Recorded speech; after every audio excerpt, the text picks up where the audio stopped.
Hello and welcome to another update video about XRP. In this video I would like to focus on the micro count here in this move to the upside that's currently taking place. I just want to show you some ideas that I have. Overall, my primary count suggests further downside here in 5 waves. We have rallied into resistance, which is what we wanted to see. And this is now the next decision point. Now, at the moment, I can tell you that we haven't got a clear signal that XRP has topped yet. We need to keep an open mind that it could even break above resistance. So I'm showing you both options in terms of wave count. For me, very clearly, the 54.7 cent level is not really invalidation for this wave 2, which would result in a third wave, but it's more like a level where, if broken, most likely this 1-2 setup to the downside is going to fail. But however, we will not have official invalidation until price breaks above 58.5 cents. So the idea is primarily wave 1 down, wave 2 up, and we should head down in a third wave next. But in the short term, I still could imagine that we get one more high here. But that is the bearish count, which could take it below 30 cents. Because that is the level, let me see, below 28.8 cents, the June 22 low. Of course, not guaranteed. If there is something like a favorable court ruling, there are always times where, for example, fundamental catalysts have a slightly larger impact than at other times where sentiment might be more relevant. Of course, those fundamental catalysts, they can impact sentiment to a degree and can drive prices to their extremes and then also sometimes shift one scenario, from one scenario into another one. Here on the XRP chart, in my opinion, it's not entirely clear. We have been moving in 3 waves to the upside, 3 waves to the downside for a while now, and therefore there is not really a strong edge. And it's good to mention that this is one of the less clear charts in my opinion, but still we can, price still adheres to Fibonacci levels and so on. So we're going to take a look at that. So at the moment, my primary count is that we head down lower, but Elliott Wave tells us very clearly when is further upside more likely, and that will be the case above 54.7 cents. Now let's zoom in.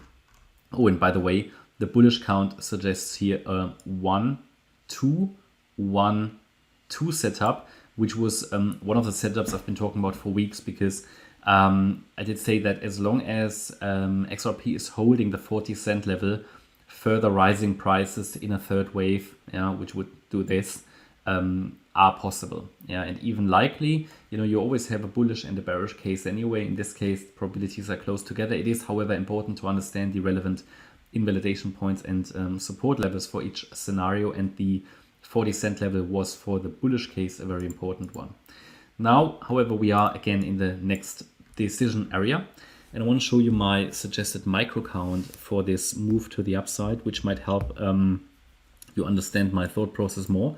Now, first thing, I would like to make a change here, because I think with how this looks like, it's not clearly a 3-wave move to the upside. So I think we rather deal with an ABC structure instead of a WXY. So what I'm going to do, I'm going to add the A wave here to the top, and then we obviously came down in a B wave, and this is now a C wave. This doesn't really make a great difference, but it makes a difference how I count the C wave up. And in that case, even though it looks like a nice 3-wave move, that A wave, I think it's rather a leading diagonal. So anyway, what is important is now to understand the micro count in the C wave. Of course, there are other interpretations. Please don't treat micro counts as overly predictive. They just give you an orientation where we are, and invalidation points and everything. So first view would be that this here was a wave 1, then a wave 2 to the downside, and 1-2. Maybe we're okay. Let me just figure that out first. And then I think this was a 3. This could be a 4 still, and a wave 5 still to come. So I think another high is quite likely. Diving into the details here, because I looked at that count before making the video to figure out where did wave 1 sit. I have a 1 up here, I have a 2 here. I have then 5 waves up to count the third, I've got a fourth, and I've got a fifth. So making that maybe just a bit more distinguishable here.